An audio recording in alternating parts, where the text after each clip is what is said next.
The trailer, if you hadn't noticed, is not over there. We did an event yesterday, a little festival at Dripping Springs Distillery. So we were there all day for. It was for the Rotary Club of Dripping Springs. It's almost like a fundraiser. This time they were raising money for the scholarships for the high schoolers at Dripping Springs High School. So it was cool, man. They had band, bouncy house. I got a 2-year-old, of course, so he slept good. Right on. Yeah, I walked over there on a Saturday and I was like ready to just talk and like get something, and I was like, "Where's everything at?" yeah. It's I got a few calls. They're like, "Hey, we're on the way over there. Is it opened?" I'm like, "It is open, but it is not there. We're about 40 minutes south." So, it's always good getting those little breaks from the park, though. That makes sense. So. No, man. Well, go ahead and introduce yourself, brother. So my name's Forrest. We own and operate Pig Pen BBQ. My parents started Pig Pen BBQ back in 2010. They have the restaurant location down in Dripping Springs, which is how we got set up with the Rotary Club. And then my wife and I have the food truck here in Austin. So this is our first Austin location. So far, so good. Trying to stay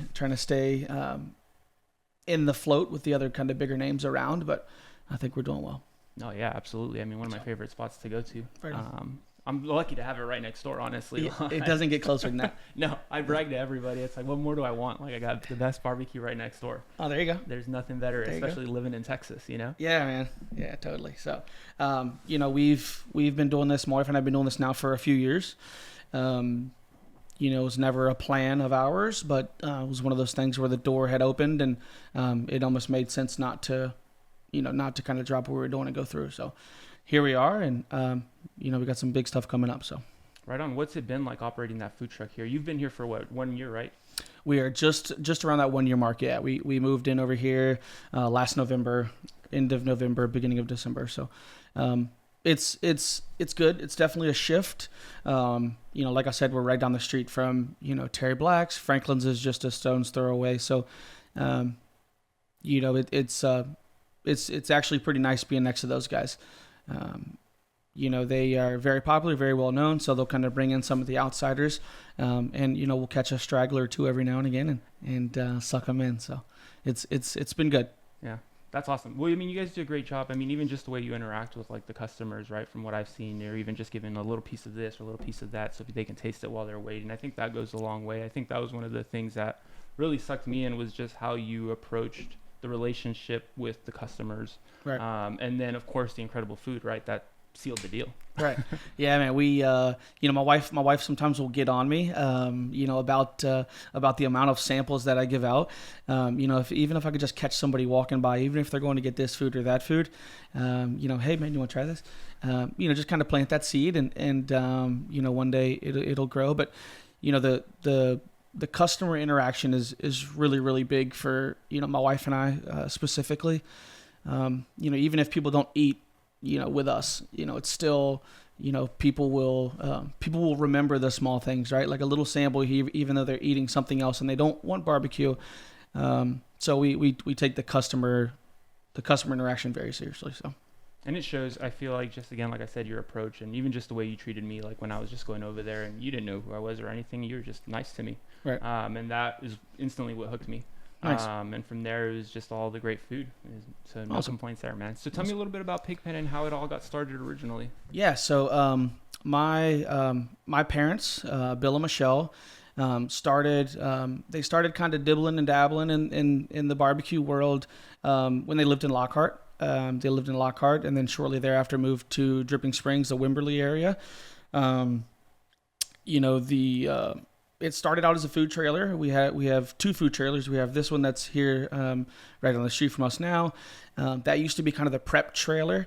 We would prep everything there. My parents had some land in Dripping Springs, and then they have we have maybe like a 32 or 34 foot food trailer as well. That was kind of more of like the I'm going to say the more presentable trailer at the time, and that's where everything would get served out of.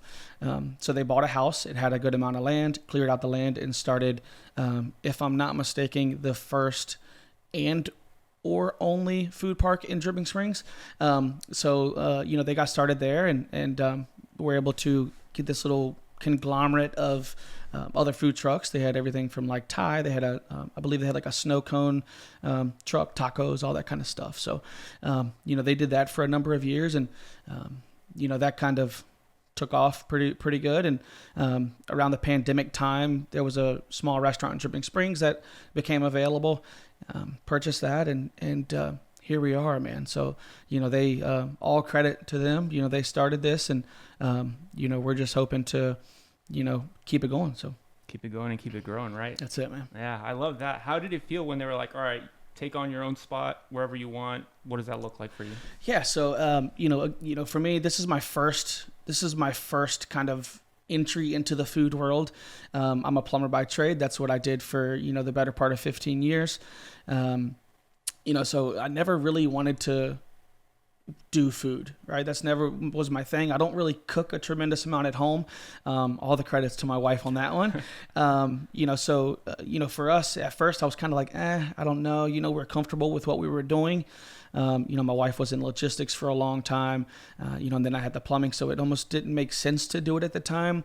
And the more and more we thought about it, we were the kids, obviously, and if the kids can kind of carry the torch at some point, that's going to be better than a stranger, if you will. So my wife is the one that kind of pushed me into there. She just kept giving me the whole door speech. This is an open door, and not many people have it, so on and so forth. And we said, well, we got the food trucks at the restaurant, not really doing anything. We weren't using them since the restaurant opened. So they were just kind of collecting space. So we thought, well, if we can find a spot downtown, and maybe kind of start our thing there and expand essentially, then we'll give it a shot. So we gave it a shot, and here we are. So no plans on stopping now. The ball's rolling, so we're just trying to keep it going. So I love that. How important is it having the support of your wife and your family as you go through this journey? It's big. Obviously with there's different obstacles with a food trailer or a food truck versus a brick and mortar location, right? Weather, time of the year, all these kind of things play in. So, there are times where, especially here in Texas, where I kind of say we have two slow times here, right? We have the winter, we have the summer, and both of these are kind of slower times. And then we get a little bit of time during the year, kind of like that fall time. In like a normal state, it would be a fall time, where the weather is like it is today. This is kind of the best time for that. So we had those obstacles with, weather and, being downtown. Obviously the city is, revolves a lot around the school, around UT. Mm-hmm. So like school vacation times, when school's out, when school's in, all these things play a factor into how busy or how slow the truck is. So there's been those obstacles. I think we're doing pretty well. We do like events as well, so that kind of helps us kind of stay where we want to be, and kind of make it through. So and we're still in the beginning stages. We're less than a year in the food truck, and less than a year in Austin, so we're pretty new to the area. If we were a little bit closer to Dripping Springs, there's, people that have heard of the restaurants here. A lot of people don't know about it. So, you're kind of getting that first, that primary customer, kind of that first interaction. So I think we've been doing good, but there's definitely some tricky times for sure. Yeah. What are you guys doing to kind of overcome some of those challenges? I know you mentioned you do a lot of events. Yeah. Is that usually, do you plan those events around some of the slow season? Not really. I wish I could say yes. There are, my wife is really big, with her background in logistics. She's much more on the computer, reaching out to companies around things like that. So we have a bunch of stuff planned. We also have relationships from past event coordinators and places that we've done events with in the past that kind of plan things out ahead of time. Mm-hmm. Coming into the fall, coming into the cooler times, obviously around the holidays, there are kind of events that will kind of plan themselves and just kind of fall in our lap, really.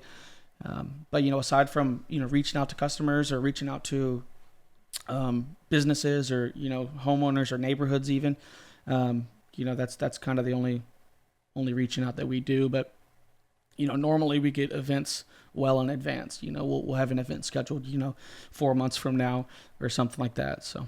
Right on. That's nice to have that just constant flow, where you're not necessarily having to do the recon yourself, right? Where people Correct. are coming to you and approaching you. Yeah. And I guess that's just a testament to the quality of the food that you serve and everything that you bring to the table, right? Where people are actively reaching out to you because they know they're going to get a quality product, they're going to get quality food.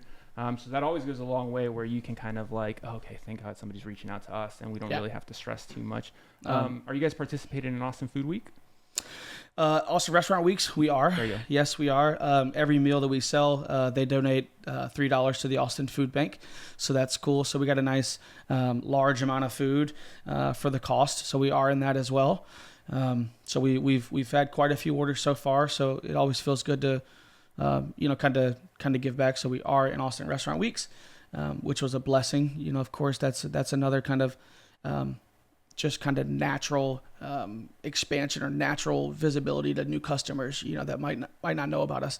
And I think I could be wrong, but I think we're only like one of 3 barbecue spots in Austin that are on Austin Restaurant Weeks. So that's definitely solid. And going back to like the events and stuff, when we started Pig Pen BBQ, it started out as I Do Barbecue. So my parents, the LLCs, I Do. So they started out catering weddings. So we get a lot of events from that. We get a lot of weddings. We do everything from drop-offs, caters. We stay there. We set up the tables. We serve, bust down the tables in the night, the whole deal. And we get a good amount of events from people that reach out to the restaurant as well. Since we're the only food truck arm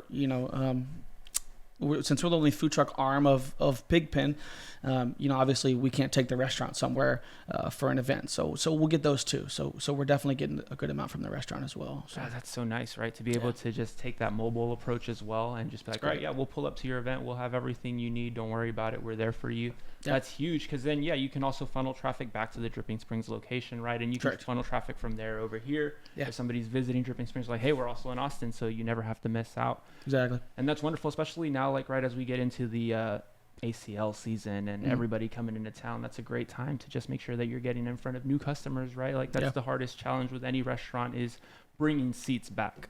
Yeah. Like you can always have somebody try it, but having them come back, those repeat customers, that's the bread and butter of any type of restaurant. And so that's awesome that you guys are able to do that and then build almost a loyal fan base. That way they remember you next time they have a big event, next time they have something going on in their lives. You're now an important and special part of their life. Correct. Gosh, I love that. It's cool. What other big things do y'all have in the works for this year? We got some big stuff coming up. So we've done a few events with LCRA, which is the Lower Colorado River Authority. So they kind of own or are in charge of most of the parks around here. Zilker, Arboretum Shores, all these kinds of places. So we have an event scheduled right now. I believe it's the weekend of October 12th. We're going to be doing like a little event for like a Halloween festival style thing at McKinney Ruffs National Parks. We'll be there for that weekend. And we were with them at Buchanan Dam for the event, for the eclipse as well. We were there for that. So that's a good little relationship to have. We have some stuff that we are nailing down for November. Haven't quite nailed it down just yet, but both parties are on board. So we're just sending paperwork back and forth to get that going. But yeah, man, we got some big stuff coming up. I'm excited. I love that. I always love when there's opportunity like on the horizon, right? It keeps you focused. It keeps you in line. It keeps you excited about what you're doing. Especially kind of like you mentioned, right? If you were doing a different trade before, like jumping into the food industry this year, I'm sure it was a shift, right? And just kind of how you were managing your day to day and how you were operating as an individual. Now you got to learn this whole other component in the business side of things, and you got to figure out, okay, this is what's working, this isn't what's working. What are some of the challenges that maybe you faced, and how have you overcome those as you've gone through this first year? Oh man, when we didn't plan very well when we made that switch.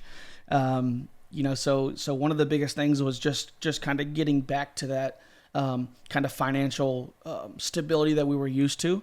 With both of our careers before, obviously we weren't worried about too much. And then I think we also kind of started the food truck at the worst time of the year. We started like mid-December, end of December, January. So those first months were kind of rough. I think we had a little bit of a cold spell this last year, so there was not a lot of movement. Thank God for, the delivery apps. But that was for me solely the biggest obstacle. Obviously, we can't tell all of our bills like, hey, please understand.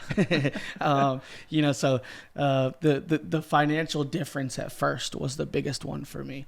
But we were just persistent and kind of did what we had to do and worked our way through it. So that's good though, right? I feel like you ran into your first hurdle immediately. You were able to overcome that, and you were able to learn from that, and now you're like, okay, we have a better lay of the land and how we want to proceed and moving forward. And I feel like sometimes it takes a little bit of a struggle to really, one, like appreciate the thing, and then two, it builds character. For sure. In any business. Like when things are going great, you can start to kind of believe you're the greatest, but when things are going wrong, it's like, okay, well, how can we either be resourceful, how can we adjust, how can we find a way to win, really, is the biggest thing. Yeah, when things are easy, that's not really when you're going to tell, the actual character.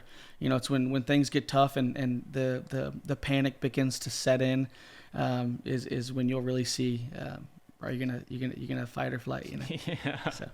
But it's nice that you've been able to overcome that, because now, like, I see you guys growing. I see the lines getting bigger, man. I mean, I go sometimes and I'm like, I'm just going to come back in a few hours because they're like peak busy. Yeah. And that's a nice problem to have, especially being, again, right off South First, right? Like we're in a prime location where there's starting to pick up a good amount of foot traffic. There's a lot more developments up the street. Once you get just before Old Torf, right? We have some of those new apartments coming in. So as you gear up for probably like the next 2 to 3 years, if you remain in this location, you'll probably see a continued increase of just recurring customers, which is going to be nice.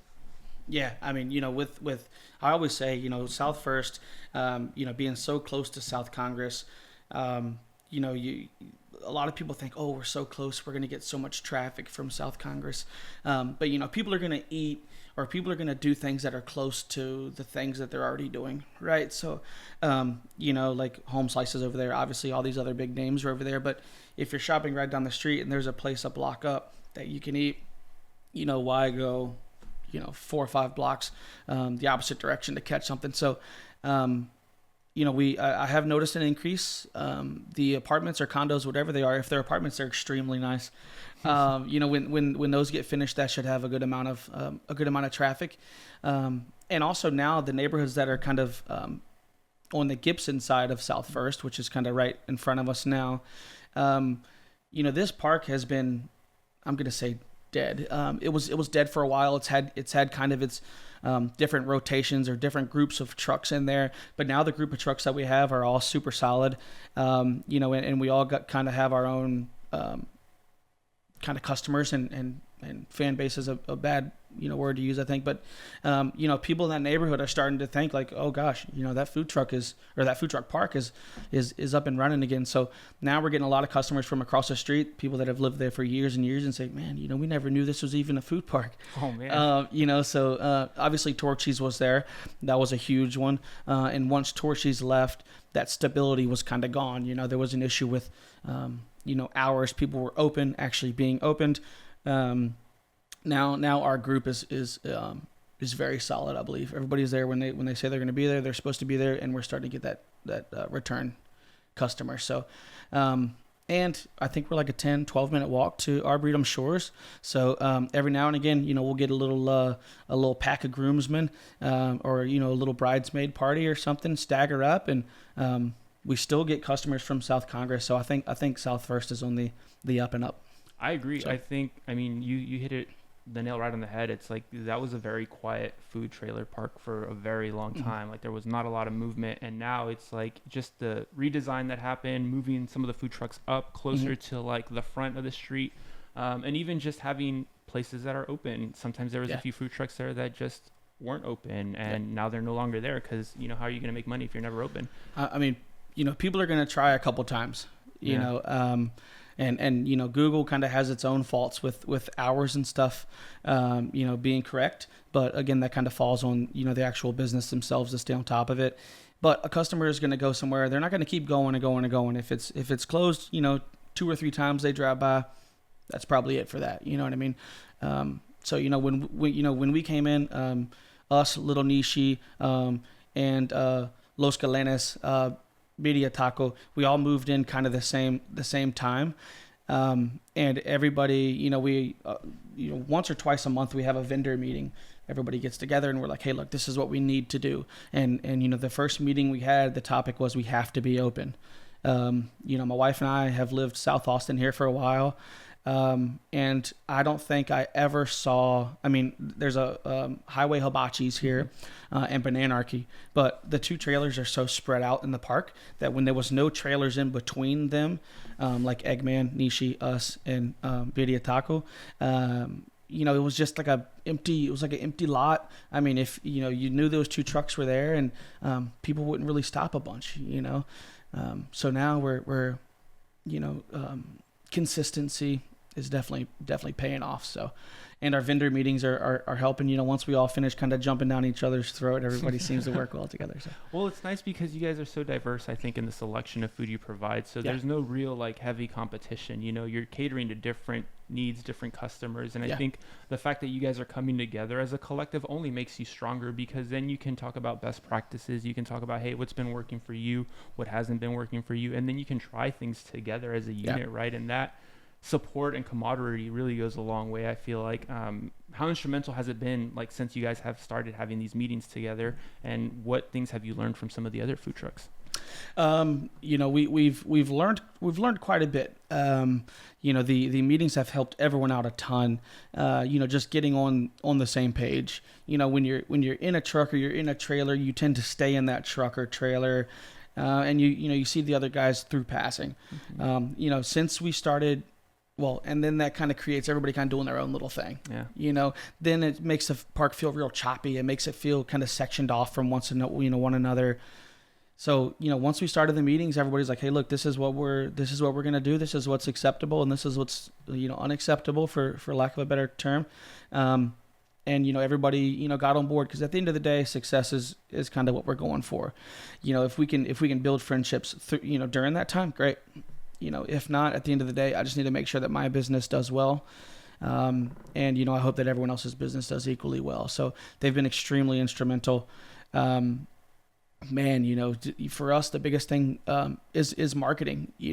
Everybody has their own marketing strategy, mm-hmm. right? Everybody has different marketing avenues. Everybody has different contacts. So being able to kind of mix and match everybody's contacts together, and events or coordinators or whatever the case may be, helps everybody out a ton. Oh, that's nice that you're sharing those resources with one another to really help give each other a boost up. Because sometimes you might not need something, but maybe somebody else needs something, right? And you're like, hey, I got the person for you. And then in turn, they're going to think of you when they're like, oh, I got the person for you for this right here. And so that goes a long way, because everybody's just helping each other out, right? You're all going through similar struggles independently, right? Mm-hmm. As you try to grow your business. But when you have just, again, that support system, I feel like that changes everything, because you're not going through these struggles alone, right? And you guys can understand okay, we're all kind of facing this. How can we all help elevate each other? And I think that's important. And I'd love to see just the growth, again, like you mentioned, right now it doesn't feel so separated. It's not everybody's working in silos. Mm-hmm. It feels like just this one big unit, even just in presentation and just the way everything looks visually, with the tables and the misters and the flowers on the trees, all the little things that were done to really add value to the presentation of that whole food truck trailer park area has been really nice to see, just, because I'm right next door, so I just walk over all the time. And for a minute there, I was like, well, there's not a whole lot going on. Cause like you mentioned, the banana place, they're open maybe once or twice a week from what I can see. And if they're open late. Yeah. They're a later deal. Yeah. I've never seen Hibachi Highway open. Okay. Later, a little bit later as well. All right. I missed some of them. And then I think there was a small little coffee shop there. I don't think they're there anymore. So that one, I think that maybe she had a different, I think that she had something else going on as well at the same time. But Highway Hibachi, they're gonna be more of like a late night deal. A lot of their stuff that they do a ton of DoorDash, a ton of Uber Eats, things like that. Gotcha. Banana also a late deal, except on the weekends. On the weekends, I think they're like a lunchtime, open up at lunchtime type deal. But I think both of those are open till like midnight or something. Oh wow. And dude, at night, like Banana is off the chain busy. I see them. I see now the couples are out there usually at night is when I see them out there. It's definitely like a little date spot. You know what I mean? Like, especially little niche as well. Joel has done a fantastic job, with his trailer. Food is incredible. And sushi is one of those things. It's like, it's date. You know what I mean? It's much more romantic, much more kind of close. And I mean, it's just so good. And I think there's just something about having it in a food trailer that's kind of like that really Austin-ish, vibe. You can go to like a sushi restaurant, but it's different. Like when you're outside, the stars are out when they're out, and just sit down and have that, meal. And he has like oil lamps and he's like super vibed out, you know what I mean? So his little spot's cool. Hibachi's fantastic as well. Again, I feel like it's kind of a later thing, but, Bougie Foodie was the name of that little coffee trailer. It was like a coffee. I think she was more so like kind of like treats, like chocolate chip cookies, and she had like some different Rice Krispie treat options. Also very, very good as well. Love that. I love that. So tell me more about how you guys came to your recipe and your secret sauce for the barbecue. Like, what did that look like? What was the preparation? Did you just go ahead and take what you were doing at the brick and mortar and bring that over here? Or have you kind of infused some of your own style to what you're doing? Yeah, actually. So, aside from particular items on the menu, everything at the restaurant location is the same as the food truck here, right? We wanted to try to keep, for obvious reasons, everything as close to the same as possible. So here at Pig Pen, the restaurant and the food truck, we make our own seasoning, we make our own barbecue sauce. Now, aside from like items on the menu, we only have one sauce here at the food truck. At the restaurant, we have a spicy version as well, so we have two sauces there. So we try to keep it as close to the same as possible. That way, if someone's in dripping and they try that, and then a couple weeks they're here in Austin for business or something, and they see Pig Pen, they're going to get the same experience here. I love that. The consistency is crucial, especially when a restaurant, right? You want to make sure that you're having the exact same thing that you had somewhere else. I think not deviating too much or trying to make something different is a great approach. Because, like if you become a fan of the brick and mortar in Dripping Springs and then you find out there's one in town, I got to go there. But if you have something a little bit different, right away the customer is going to be like, well, it's not really the same. Yeah. We really don't want to have someone say, this location's better than that location or whatever the case may be. We're one brand, we're one family, so we want to have one taste. We want it to be the same. I love that. I think that's a great approach, especially like you said, right? You don't want any confusion or any like, I prefer this one over this one. It's not a competition at all. Exactly. So, I love that. Any plans of opening another trailer at any point? Trailer, not yet. However, we have bought the old 290 winery in Johnson City. Oh, okay. So if the plans work out how they're looking, we should be opening there this November. So we'll be there. So we'll be the last barbecue stop before Fredericksburg. So that's going to be good. So that's going to be our biggest change. So it is a restaurant location. So that's going to be the second brick and mortar location. So it's going to be nice, man. It's definitely a beautiful spot. I don't know if you're familiar with 290 Winery. Really nice, big front yard. We're planning on doing a lot of big things there, so it'll be good. I love that. I love that you're just continuously still expanding, right? You're not just like, okay, we have these two things. Let's just make sure we milk this as much as possible. It's like, no, okay, let's continue to create opportunities in other locations because you have a great product. The food is fantastic. So the fact that you're able to continue to bring that to people in other parts of Texas, that's huge. Yeah, I mean, it's like my parents always say, we don't want to just have a restaurant, right? We want to have. My mom's real big on the a barbecue empire, right? That's her. That's kind of her thing. So we don't want to get stagnant. We don't want to have a situation where it's just one location and we've been that same location. Because a lot of people, if you've never been to Dripping Springs, you might not go unless you're going on like a distillery tour, a brewery tour, a wine tour, something like that, or passing through to Johnson City or Fredericksburg. So, also we don't want to expand too fast, right? We don't want to get ourselves in a pickle to where now we have all these different locations if things don't work out, in the long run. So I think that my parents are doing a very good job at expanding at just the right time. Of course, we've been in the restaurant now for maybe 2 or 3 years. I think it's right around that 3-year mark. I think COVID kind of really popped off in like 2020, around that time, and that's kind of when we got in there. So, they're doing a good job at not rushing. Of course, my dad's whole plan is he's thinking that Johnson City is expanding, which it is. So we want to get in there before the expansion happens. That way we can kind of be one of those foundations for the expansion. So. Well, that's nice, right? Get there before everything becomes unaffordable and before the growth really takes off, because then you become a staple within the community. Exactly. And as new people come in, the community's going to be like, oh, you got to go here, you got to go here. So it's going to be a lot easier to bring in new opportunities, new customers who are moving there. Because as everything around us continues to expand, it's always nice if you can set your flag first and be like, listen, we're here to give you whatever you need. Let us know. And that goes a long way, just again to build credibility, to build that brand, to get people to recognize and understand the value that Pig Pen brings. For sure. So what are some of the side things that y'all have going on outside of just like the brick and mortar, the food truck? What are some of the opportunities y'all do to give back to the community? Oh man, we do a lot. So my parents are really, really big on, fundraising and sponsorships, right? So, at first I used to think, oh my God, you guys are just giving everything, so they do a lot for, the city of Dripping Springs.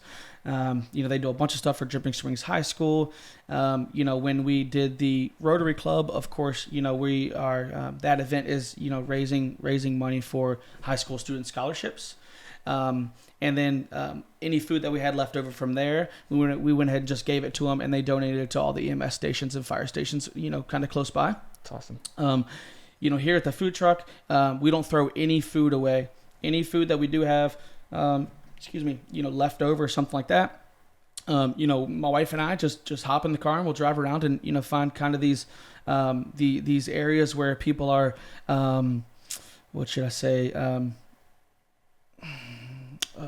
home insecure. That's right. Yeah. Kind of these homeless areas, and we'll just pass it out to those guys.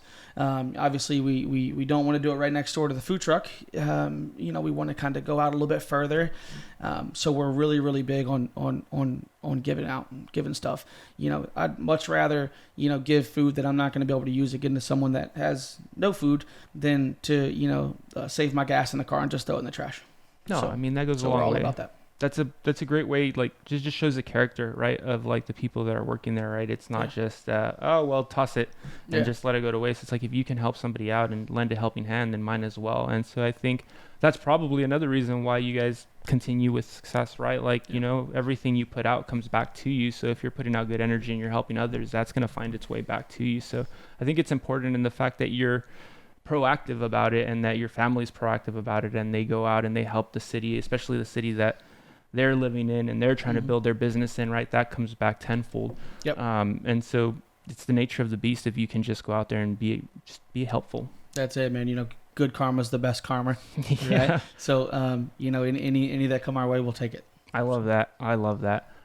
So let's see. We talked about growth. We talked about giving back. We talked about opportunity. What's something maybe that people don't know about Pig Pen that you guys would love for everybody to know? Let me see. So, one thing that we had happen recently, that was pretty big. We had a Michelin star chef come by the food truck here. His name was Max Strohe. He is, I believe, kind of like a German or Berlin and or both, kind of chef in that area. And he was doing a TV show, like almost like the Anthony Bourdain show, right? He would travel. In this case, he traveled to the U.S. And he would travel around to a bunch of different states and try certain staples in that state, and then just shoot episodes on it. So for us, we do a German baked potato salad. So he tried that, and he gave us best baked potato salad in the U.S. So we'll go ahead and plug that. So that episode is on Apple TV. With it being a German TV show, I think that's the only place that you can find it here. So that was really cool. That one kind of dropped on us too. I thought it was just going to be a couple guys with a small camera, but it was a backpack mounted camera and a boomstick, and it turned out to be a little bit bigger than we thought.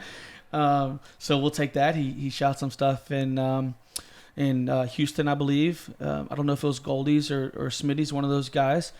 Shot some stuff there, and luckily we were the only barbecue spot that he shot in Austin.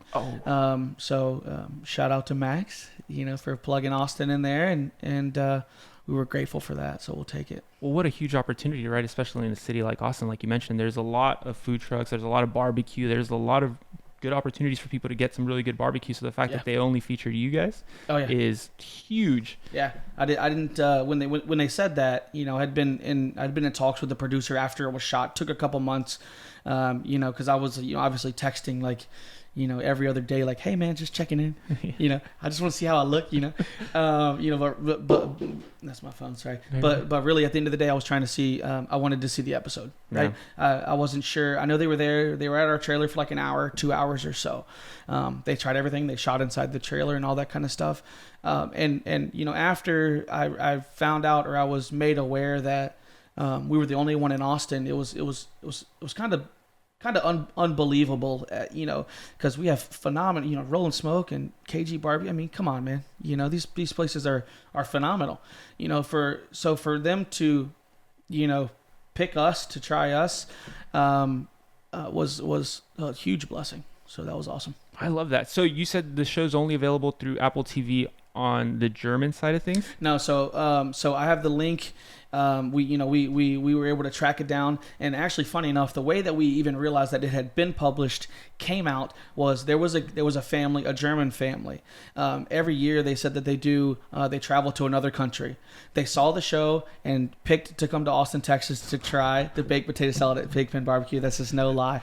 They wanted like pictures, the whole deal, man. And that I found out in the trailer, customer told me. I'm like, no way. Let me see. So he pulled out his phone, he found it. Obviously the for us, we just got on there, we just typed in the chef's name, under TV shows, and we were able to track it down. So that was that was wild, especially to know that someone traveled from a different country, came all the way here to this little city, Austin, to come to a little teeny food truck. So it was gnarly. It was cool. Oh, what a testament though to what y'all are doing. Just that somebody's willing to make that type of investment just to go and try your food, right? Like that's such a like a badge of honor. I feel like to walk around with. You're gonna have to send me the link. We're gonna have to be able to share it with. Can we share it with people after this episode goes live? Is that okay? I believe so. Yes. We got to let the people know that you guys were on this show. We got to make sure that everybody sees it. It was cool, man. We only got a little snippet. In the same episode, it was us. The way the episode went was it was us, and then it was him and another chef, and they tried to recreate our baked potato salad, like another not famous chef, but another very accomplished and successful chef. And they just couldn't nail it down. So that was cool too. And then, so our snippet in there is only about the baked potato salad, which, hey, dude, if I get a snippet at all, I'm cool. Well, yeah, because people are going to come for the baked potato salad, and they're going to realize that you have this plethora of other incredible food, and you can't just have only a baked potato salad. Like, you're going to have some just brisket. A baked potato salad truck. And again, they came from Germany to try German baked potato salad. A lot of places have baked potato salad. I don't know how many do like a German style baked potato salad. So I'm all for it, man. Did they give you guys a good rating? That family that came down? Were they impressed? Yeah, they did, man. They took a whole bunch of pictures and all that jazz. So it was cool. That's like the stamp of approval. It's also so weird, It's like, I'm just a guy. My wife and I are just in a trailer. It's just a small little family-owned, 2 locations, and these people want to take like pictures, and they're taking pictures in front of the trailer, and it's just, It's mind-boggling. Kind of surreal, right? It's weird. Man. It's weird. But it's nice because it's like I see y'all working really hard out there. You know, I see you guys day in and day out putting in that work, making sure that everything looks spotless, making sure that the food is prepared really well. You take your time when you're making the food. It's always coming out made to order, right? There's nothing just sitting there. Correct. And that goes a long way. And, you know, as much as you pour into it, I feel like you should be recognized for all the incredible things that y'all are doing. So it's nice that you're getting that recognition and that it's even global recognition. I think that's phenomenal and well deserved. Awesome. Yeah, man, it's a lot of time. You know, obviously with the barbecue, you know, you can't rush it. If you rush it, you get a different product than the planned product. So it's late nights, early mornings. If you're ever out and about at 1 a.m., you might see me over there kind of fooling around. You know, so it's a lot, you know. And then, you know, my wife is there all the time too. Sometimes we have our son there, you know, Friday we're open a little bit later. Daycare closes early. So even my little 2-year-old son's over there making some barbecue for a couple hours. That's fantastic. He's getting ready, you know, for his own location when the time comes. Prepping him in, yeah. Exactly. Yeah. No, man, part of my favorite things is like when I wake up and I can smell the barbecue just like wafting over here. It's like, there's nothing more Texan than that. Yeah. Is waking up, walking out and just smelling barbecue. Just that is brisket cooking. Fantastic. Yeah, oh my God. It's like the best part, honestly. Nice. Yeah. I love that. So where would you like to grow? Where would you like to take this? If you can, right, let's say one day they give you the keys to the Cadillac, what do you want to do? You know, obviously for the goal for us is, you know, we want to go forward with the plan that they have set, right? You know, obviously, expansion into big areas would be good. You know, if we could find a nice spot here in Austin, and, you know, swap out of the food truck and make that jump into a restaurant location here, that would be awesome. You know, for me, man, I love Austin, you know, to the bottom of my heart. I feel like Austin, like when I think about Austin, I think about barbecue and I think about live music. That's like my go-to, right? You know, so we've had talks with them before, and, you know, been asked if we wanted to go to this location or that location. But for me, you know, my heart's in Austin, you know, and you know, for us, I'd rather pass up a different location and blossom in Austin. So that would be my next step. You know, obviously, you know, my personal goal, which is probably the personal goal of mini barbecue, you know, locations. I really want to be in Texas Monthly. So that's kind of my goal. So if anybody could like spam emails to Texas Monthly, let them know to come by. That'd be great. You know, so those are our big goals, obviously. That's fine. So you heard it here first, Texas Monthly. We got to get them in there. Come on, baby. We'll figure out who we know out there and we'll send them your way. Because you should be in Texas Monthly. You should be in everything. You should be in Tribeza. You should be in all the publications that we have here in town. Again, not only solely because of the barbecue that y'all produce, but also because of the secondary initiatives like giving back to the community, just, you know, going out of your way to be able to help those less fortunate, to make sure that they have something to eat. I think those are all part of the elements that add to a successful and thriving business, right? Sure. You can't just only focus on one thing. It's like, how can you help others? And if you can help others, I feel like then not only are you doing the right thing, you're doing the best thing. Yeah. I mean, you know, here at the food truck, you know, this kind of goes back to, you know, me just kind of giving stuff out. You know, if someone comes to the window here, you know, we get a lot of people here that don't have, you know, housing. And you know, a lot of trucks will kind of shoo them away. You know, I will give out a meal to anyone in need. I don't care, you know, what it is. I don't care if it's the last meal of the day. I don't, you know, even if it's before we open, if I have anything ready, you got it, man. You know, we so we're really big on that. Also, to plug myself in one more time, Hayden with Austin Food Magazine shot us. We were in Austin Food Magazine really well, and then we got a formal invite for the grilled cheese and macaroni and cheese festival coming up. So we'll be at that. I got to get the date on that, but we'll have our brisket grilled cheese there. We'll have our mac and cheese there, and we're making a couple other variations of it as well. So we'll be there. That's it. You guys are gonna blow up. I mean, that brisket grilled cheese, as you know, is my favorite. I'm there almost once a week for one of those. Yeah, I'll give you credit. You know what I mean? You definitely helped us kind of mold it into what it is. Oh, I don't know about that. You know, with your feedback. So that's been good. I appreciate you for appreciated, that. No, so. man, it's delicious. So the more people can get to know you guys and get to know what y'all are doing, that's really all that matters. I rave about that grilled cheese, honestly, to anybody and everybody, especially Nice. just because one, it's right next door, and I'm just like, no, it's the best. It's literally the best. Like, I don't know what to tell you. Like, I'll go once a week almost. Yeah, I will say that was my wife's idea. For me personally, I don't want to work us too thin. So my goal is to excel on what we have. We here in the food truck, we try to keep the menu kind of short. That hasn't worked out very well for us. Our menu is rather long now, but the menu at the restaurant is very long. We have a lot of fantastic options at the restaurant. My wife came up with the brisket grilled cheese, and the cornbread waffle. She did all that stuff. So I will say, that's all her. Well, that's nice though to have kind of just somebody there to like bounce ideas off of and try new things and just figure out, okay, what's going to really work. Because it's tough if you're just by yourself and you don't have anybody to kind of share these ideas or thoughts with, or they're just kind of bouncing around your head and then they don't maybe go anywhere because they just stay up there. I think it's instrumental that you have a committed partner that's willing to not only just support you in this adventure, but actually like be a part of this adventure with you. Yeah, Ed, I'm very glad that she decided to kind of buckle up with me and we'll hit this together.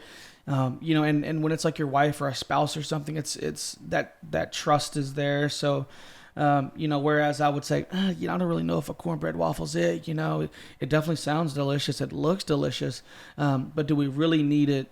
You know what I mean? So when it's like an owner or an operator and then just strangers that become employees, it's easy to just stick to the same six meats, same six sides, and just do that every day and just try to make it good. But you got to keep it fresh. You know what I mean? Austin is weird, man. So we gotta have some weird stuff.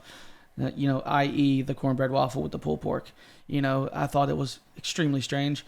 And it has killed. I mean, like, it's doing well. I haven't tried it yet, so that's the next thing. Once that truck's back, you're gonna see me there ready to eat. Yeah, so yeah, that's awesome, man. I'm excited for you guys. I love just hearing just how much passion. Honestly, you can hear the passion in your voice about what you're doing. I know you said that it was a career change, but like when you get talking about it, I can see your face light up. I can see you get excited about the things that you're doing. And so I feel like that's important, especially like you said, brisket, it's not a slow process. Like you have to get up early, you have to stay up late. And so how do you find yourself motivated on those days where maybe sometimes you're just like, oh man, do I really want to do this? Like, what does that look like? At the end of the day, of course, there are days where I'm like, you know what, man, it's Saturday, ACL's in town, I could just close and say, we had, this issue or that issue and just go to ACL. But at the end of the day, it's all about Pig Pen, you know what I mean? And there's other locations, there's other extensions of it. And there's customers like yourself, and there's customers that we see all the time. There's a guy named Mike that comes by the trailer, and that dude feels like he's like my uncle. You know what I mean? Like when I see Mike, I'm like, hey, what's up, brother? So it's a little things like that. That kind of make it like, all right, man. It's like the gym. The hardest part about going to the gym is going. Mm-hmm. Once you're there, you're there. You know what I mean? So 5 a.m. You're waking up. 4:30, you're waking up, and you're like, oh my god. This bed is so good. It'd be so good to just stay. But at the end of the day, there's a lot of people relying on us. So we need to kind of suck it up. I like that though, but you're showing up for the people, and I think that that's what's important because the people are going to show up for you at the end of the day. And so there's a mutual respect, it sounds like, sure. For the customer. And it's not just, we're just going to do it however we want to do it. And that's the end of the day. You're doing it for the people. And that's really what I've seen the most restaurants that survive and thrive do it for. It's like, what does the customer really need? What do they really want? What are they going to appreciate? This is going to be the best for them. It's not just, us. And again, that's kind of what hooked me in the beginning was just the way you treat the customer. Nice. Once, I don't know, we had our first few like positive interactions. I was like, all right, this guy's got me for life. Wherever they go, I'm sold. Well, there you go. Yeah. So if it happened to me, I'm sure it happens to just everybody who comes in contact with the trailer. And I can't wait to go down to the Dripping Springs location and see what's going on out there and have some of, the same great tasting food that I get right next door. Yeah. And I feel just so lucky to have you guys right next door. I really do. It's definitely a good spot. Yeah, man. For the Dripping Springs location, we definitely try to push people there. Not only is the food fantastic here, and the menu's much larger. Much larger. So down there we have a whole Mexicu side of the menu, which is kind of the way that my parents named it, right? So, not only do we have the barbecue, we also have carne guisada. All these different. All these different, fajita plates, chicken fajita, beef fajita, all these different things. And the sizes are much larger, so not only do you get a good barbecue experience, but you also get a really, really good, kind of Mexican Tex-Mex, kind of mashup. And the breakfast tacos are stupid good. Really? So they're good. Oh man. Are you guys going to bring breakfast tacos over here? We did it for a little while at the beginning. When we were a little bit new, and then, we kind of scaled back a little bit on the tacos in the morning just because we did have Eggman come into the park in the morning. And now Los Galenes does breakfast tacos that are fire. That way we can just kind of let those guys have their breakfast. We can kind of stay closed in the morning and really perfect what our deal is, which is barbecue. So we were doing a brisket egg and cheese taco. We were doing a smoked jalapeno cheddar egg and cheese taco.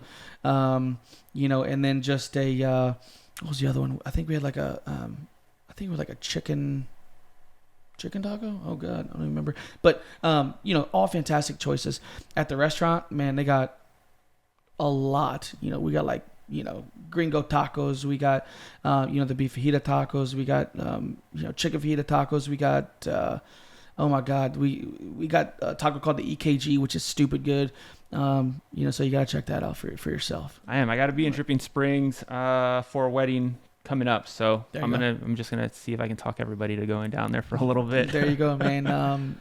Breakfast stops and lunch begins at 11. At 11, okay. So 7 to 11 for breakfast. Are y'all open 7 days a week out there? So we try to keep the hours kind of the same as here. So we're still closed. There we're open on Sundays until 3. Okay. So it's a shorter day. Here at the food park, we're closed on Sundays and Mondays just because we do have my son. So it's a little bit extra time outside of daycare. We're closed at both locations at Monday, and then Tuesday to Saturday. Normal times. Okay, that's good. I love how just family oriented everything is. I feel like that's probably one of the core principles of Pig Pen, right? Yeah, that's 100% the goal. I love that, man. Because then it's a family establishment where people know that they can bring their family, have a great meal, and connect with others who value the same thing. Yeah. Yeah, I mean, and any day of the week you can go into the, obviously my wife and I were the only ones here at the food truck. So, you're going to get us, one of us. And at the restaurant location, any day you go in there, you can see, Bill and Michelle, my parents, hanging out in there, right next to the door. So it's not one of those situations where, the owner's like this mysterious, kind of person. You walk right in there, they're probably gonna be the first ones to say something to you. They're gonna be the first ones to say hey. So it doesn't get much better than that. No, not at all. Everybody loves that. Everybody loves to be known on a first name basis, right? Yeah. And if the owner of the establishment that you love knows you on a first name basis, that just adds to the value. Yeah. Across the board. Yeah, that's one thing that we do here. I tend to pride myself on being able to remember names and faces and things like that. So like here, when if somebody does an order, I'll just type in the name that was on the card, and next time I see them, I should remember the name pretty well. And if I don't, I'll give you something for free. So. No, but you do a good job. I feel like I hear you just like, oh hey Mike, how's everything going? Like I hear you while I'm sitting out there. And so no, man, you do a fantastic job of making sure that every customer feels appreciated. Yeah. And I think that goes a long way. I think in just being able to bring people back again, right? Like, because no restaurant is going to survive off of first timers that don't return. Like, you need that repeat business. And so the fact that you're able to invest in that and consciously invest in that is just, again, a testament to what y'all are doing. Yeah. So any plans on entering any of the brisket or any of the items into competitions? See if you guys get some first places out there. Man, we've always tried to stay away from the competitions. And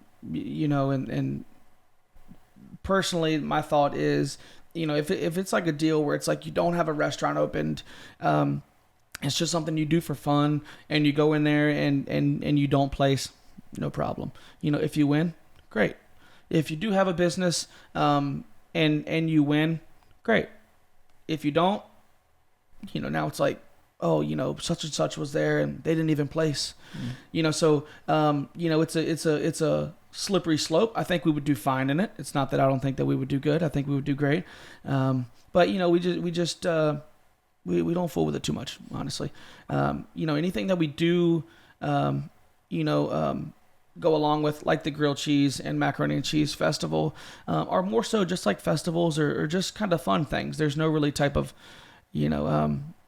judging. Now for this festival I'm speaking about, I think there is a judge, but it's not like we're, Pig Pen grilled cheese, Pig Pen macaroni and cheese truck. Yeah.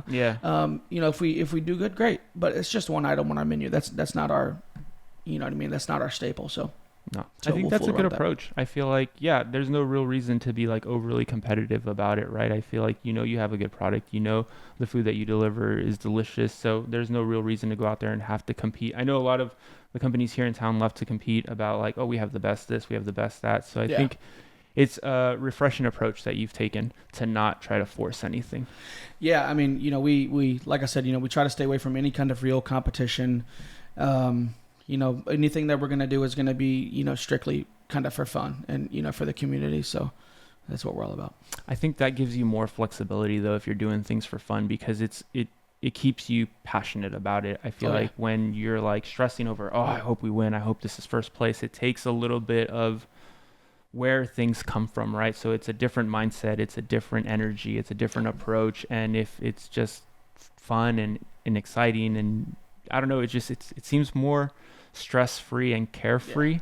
And that's when you really get to create like something kind of magical, I feel like. Yeah, in any kind of competition scenario, obviously it's going to be very stressful. So yeah, that's kind of the main reason. We like to be nice and relaxed. We like to provide the best, the best kind of meal and items that we can to people.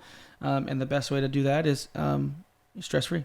Gotcha. So when you were picking on the menu items for the food trailer, did you just pick whatever was performing best at the brick and mortar, or how did you decide on what you were going to carry over?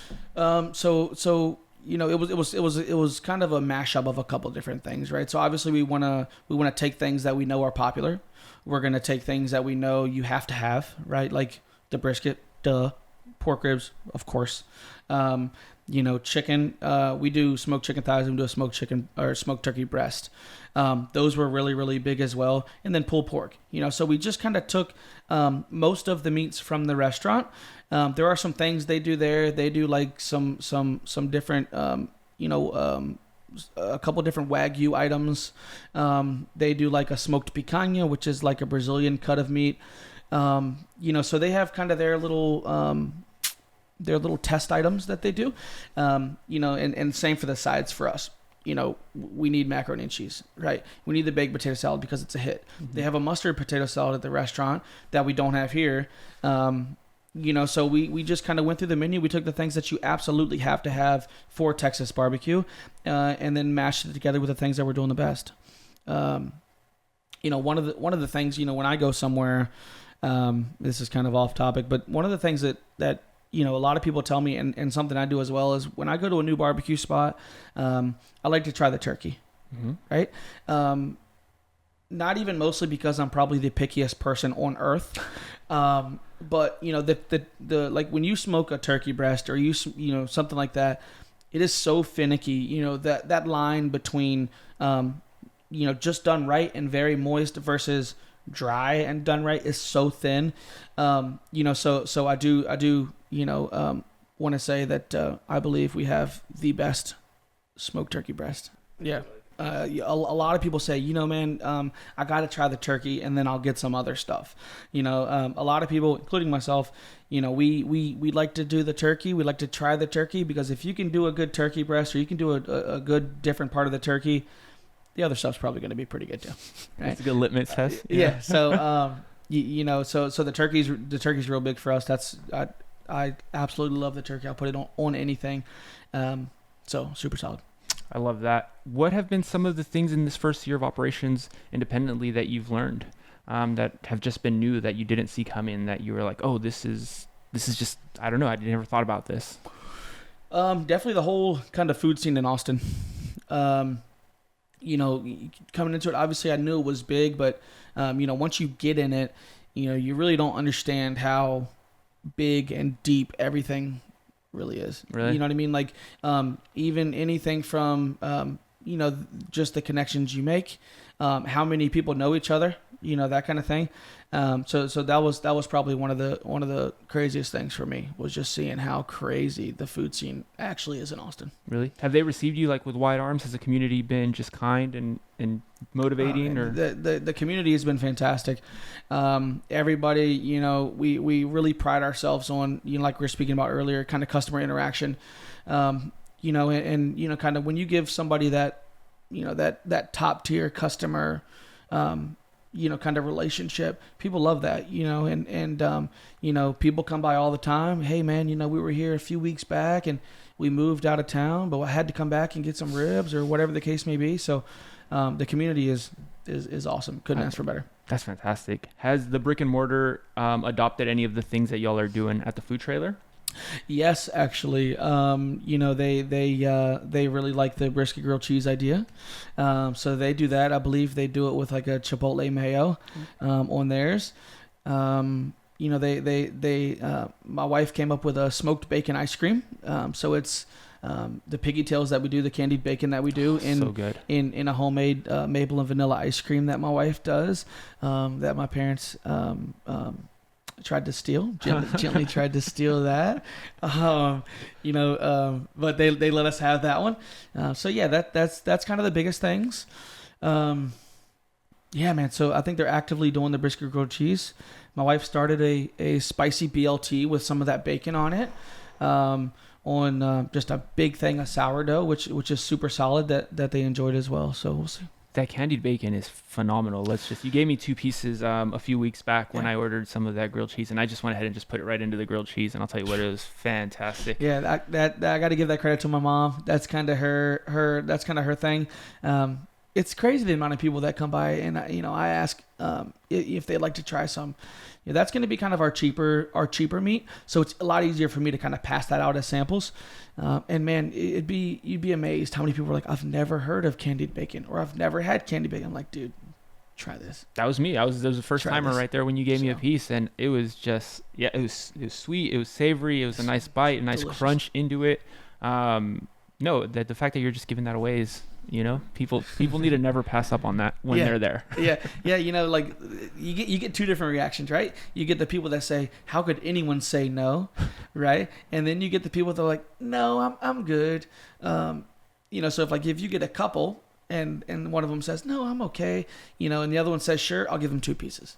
Right. Because once you try it, you're probably going to tell them, and here's another piece for them. So normally it works out pretty well. That's a smart approach, because they need to try it. Like it's unique, it's just delicious, and just try it. Yeah, it's not gonna hurt you. You're gonna be better off by the end of the day because you tried it. Yeah, for sure. It's delicious. That's the hardest thing in the trailer for me, to stop messing with. Really? You know, if we have like 100 slices ready, I'm like, you know, we could sell 99. I'll take one. You know, so that's kind of the hardest thing. You know, every now and again, if I cut a strip into samples, I might leave, you know, two little samples in there. As you should, you know. So it's good stuff. I love that. Any new additions that you guys plan on adding to the menu, or still kind of under wraps? Yeah, we have some stuff that we've been working on. I have some stuff in the lab, so to speak, but nothing that we've put out just yet. No, I'm excited to see what comes out next. Yeah, catch us during the winter time. When it gets cold. Last year, my wife did a smoked turkey chili that was ridiculous, and we just passed it out with like our homemade tortilla chips, dude. Super serious. So as we get into the colder months, you know, we'll have some stuff kind of catering towards that temperature, you know, keep you nice and toasty. So we got a bunch of stuff headed. I'm never going to leave. I'm just going to live there. I'm just going to live right up front and just be waiting for you guys to open all the time now. Yeah. That's a good thing to have. And I like that you're incorporating seasonal menu items as well. I think that's important, as you continue to just diversify what the business is doing, right? It's very important to not stay stagnant. It's always great that you have your staples, right? Those are tried and true, and you never really want to deviate too much from them, but it is important to be able to try new things and get creative. And I love that, again, like you and your wife are partners in this, you know. It's like you guys are giving each other the platform to try different things and figure out what's working well. And I mean, so far everything's just moving and rock and rolling, and I love to see that. Yeah, we're doing good. We're doing good. I can't complain. So, like I said earlier, you know, we have a lot of big names. We have a lot of fantastic barbecue in Austin, and especially within a close, you know, parameter of us. You know, the community's kind of supporting us, and we're rocking, man. I love that. I don't think we have anything on Congress, right, that is like barbecue heavy. I think that there's a small one over near the Hudson Market. Okay.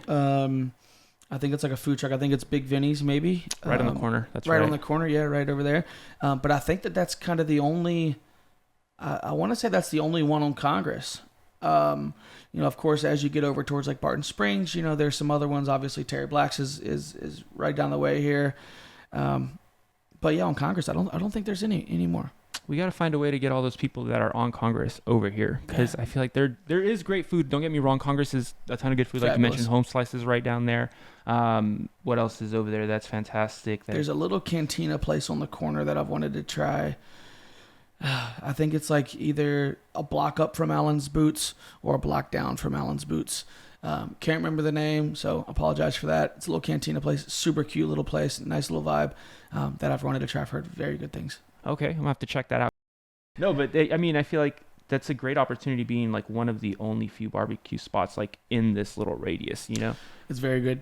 It's very good. You know, if I was lucky enough to find a place on South Congress, you know, that would be fantastic. So, you know, if anybody out there has a little plot of land that they want to rent out, holler. So, but you know, we love South First. We love Bolden Creek. Super cool, and I'm very grateful that there's not a lot of other spots over here in Bolden Creek. So yeah, it's kind of like that, you know, you're the first one to plant your flag here on South First. That's it. And as we continue to watch this street develop and just more businesses come into play and more apartments or condos being developed, like it's gonna flourish. This street's gonna be, it reminds me a lot of like what South Congress was maybe like 15 years ago, right? Like it's starting to move up in that direction. Yeah. And before we know it, South First is going to have its own like mystique and its own just like point of authority. Yeah. And being one of the first few out here is always important.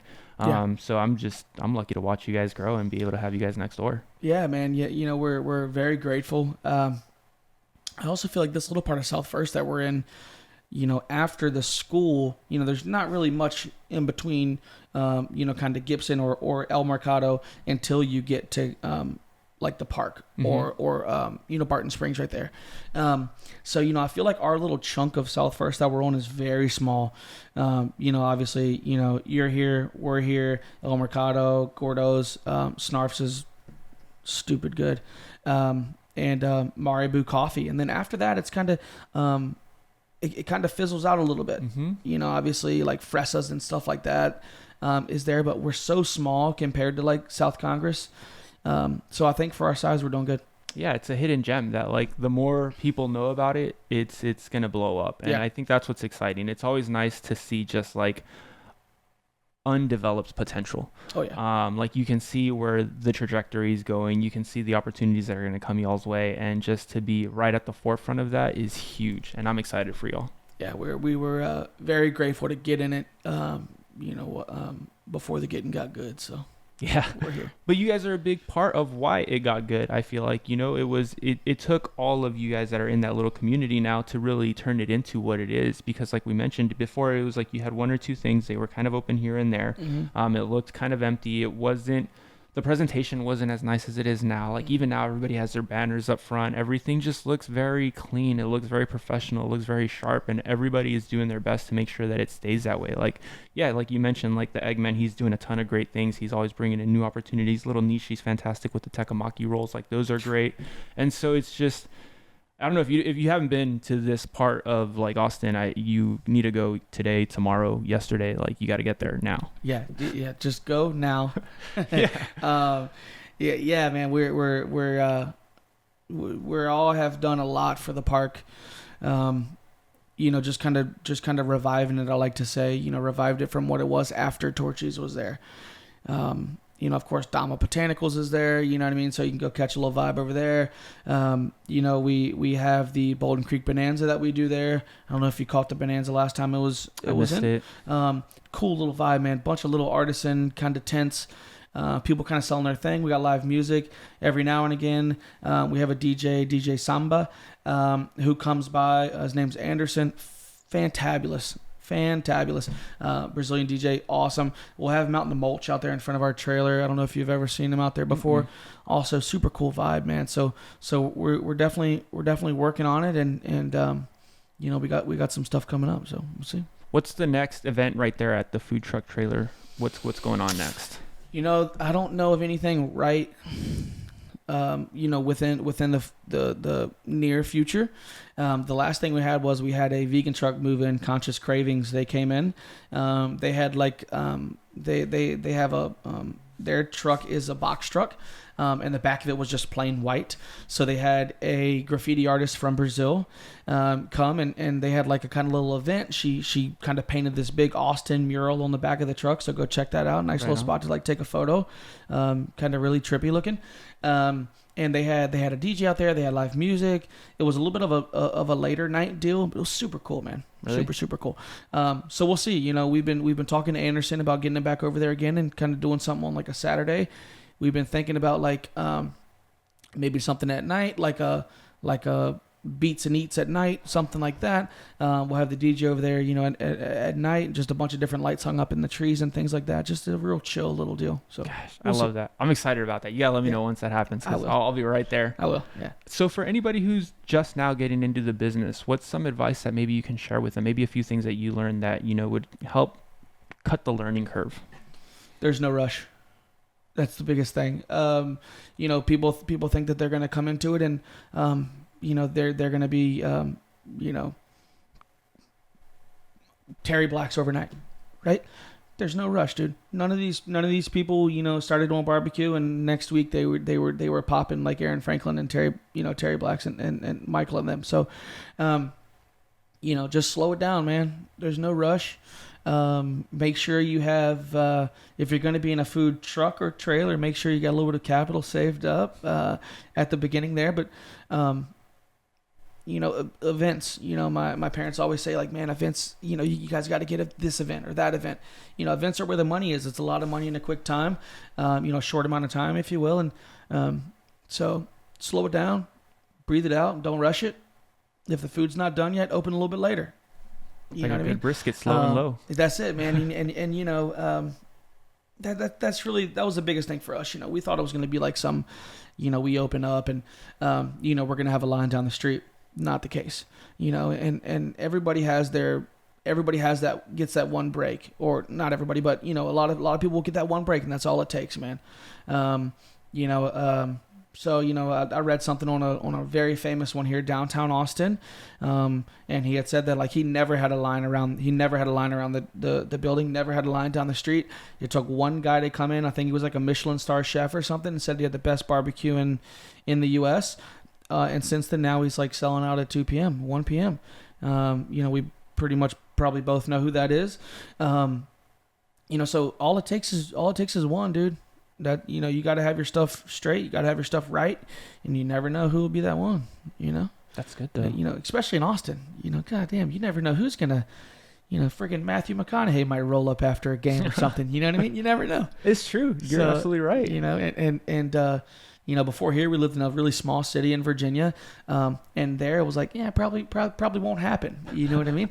But Austin, I mean, like, live music capital of the world, man, not the state, brother. And we're lucky enough to have, ACL. And I mean, how many artists come to ACL? People want to eat. People don't want Mickey D's, man. Mm-mm. They want to try Austin stuff. So you just gotta keep your head down and let it cook. Stay on top of the temperature and don't rush it. That's it. I love that. That's fantastic advice. It sounds like just being prepared for when that opportunity comes, right, is like the biggest thing, and doing everything right is really the biggest thing. You got to be ready. God, I love that. So where can the people find you on social? Yeah, so for the we have pigpenbbq.com. That's going to have everything for the restaurant there. Keep in mind, we do not have the food truck menu on the website. Every item, every cost, everything you see there is going to be for the restaurant. Okay, I say that because people will call us and they'll say, "Hey, man, do you guys have the Texas-sized beef rib today?" Well, we don't do that here at the trailer just yet. We might start doing it, but at the restaurant we do. So keep that in mind. There are a couple pull down or pop down tabs on there where you can find kind of information for the food truck. Also, you can find us on Instagram. We don't have a Facebook for the food truck just yet, but the Instagram is pigpenbbq_food truck. You can always, shoot us messages on there, order ahead, do whatever you want to do. But that's kind of the main place to find things specifically for the food truck is on Instagram. Awesome. And I saw you guys are on DoorDash now. You guys are on all the major delivery apps, right? So we're on 3. We're going to be on Grubhub, DoorDash, and Uber Eats for now. We've been kind of chatting with some other things, like Favor, Chow Now, things like that. So maybe in the near future we'll hop on those. But right now just the 3: DoorDash, Uber Eats, and Grubhub. That's good though. I feel like if you're not really close by, that's a great solution. But honestly, you should just try to get down here. Like just get down here. I was speaking with someone the other day. The DoorDash and Uber Eats are tricky, right? Because your DoorDash and your Uber Eats experience is not going to be the same experience as you would get here, right? The food's going to be a little bit cooler, not as hot, not as fresh, things like that. Drivers, we have a small issue with drivers in, I'm going to say in Austin because that's where my experience is in Austin. Taking their time, they might stop here, stop there, and it might take you 30, 40 minutes before your food actually gets there. We try to keep our ready time down to like 10 or 12 minutes. So you can keep in mind if you order something on one of the apps in about 12 minutes, it's going to be good. Right? Every now and again, a customer will set it up to where they can come pick it up themselves. Great. But like I was telling a customer the other day, like, you got to come here. That's going to be how you get your best, that's going to be how you get your best experience. Food quality, all that kind of stuff. It's going to be much better if I cut it at the window and, 45 seconds later, you're putting it in your mouth. You know what I mean?